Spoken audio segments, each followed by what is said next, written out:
তোমাদের মধ্যে জামাতের পেতাত্তারা ঢুকছে। কোনো ধরনের ব্লেম দিতে পারেন না প্রমাণ না হওয়া পর্যন্ত। No sir, no sir. নিরপরাধ মানুষকে তুলে নিয়ে মারপিট করে টাকা আদায়, মাদক দিয়ে ফাঁসানো, রাজনৈতিক কর্তা ব্যক্তিদের নির্দেশে ক্রসফায়ার, পাশবিক নির্যাতন চালানো ছিল পুলিশের এক সময়ের প্রতিদিনের রুটিন। সবশেষ বৈষম্য বিরোধী আন্দোলনে নির্বিচারে ছাত্র জনতার বুকে গুলি চালাতেও পিছুপা হয়নি তারা। এরই ফলশ্রুতিতে ৫ আগস্ট ছাত্র জনতার আন্দোলনে সাধারণ মানুষের মুখোমুখি অবস্থানে পড়তে হয় পুলিশকে।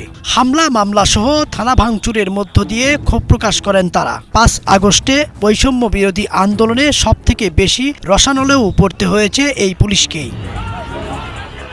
অতীতের সব গ্লানি পেছনে ফেলে কাজে ফেরার চেষ্টা করছেন বাহিনীটি। ঠিক সেই মুহূর্তে আইন শৃঙ্খলা পরিস্থিতি দুর্বল করতে ফ্যাসিস্ট সরকারের দোসররা একের পর এক নানারূপে পুলিশকে হেনস্থা ও তাদের বিরুদ্ধে অপপ্রচার চালানোর চেষ্টা করছেন। পরিবেশ যখন এমন, ঠিক সেই মুহূর্তে পুলিশের নির্দিষ্ট ১২৭ ঊর্ধ্বতন কর্মকর্তার সঙ্গে বৈঠক করেছেন প্রধান উপদেষ্টা অধ্যাপক ডক্টর মোহাম্মদ ইউনূস।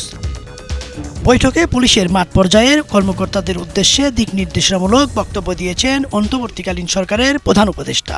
পুলিশকে অবহেলা করে কিংবা পাশ কাটিয়ে গিয়ে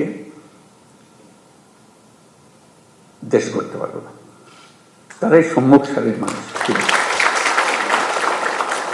পুলিশ বাহিনীরও মুশকিল হলো ওই অন্ধকার যুগের তারা অ্যাক্টিভ পার্টিসিপেন্ট ছিল।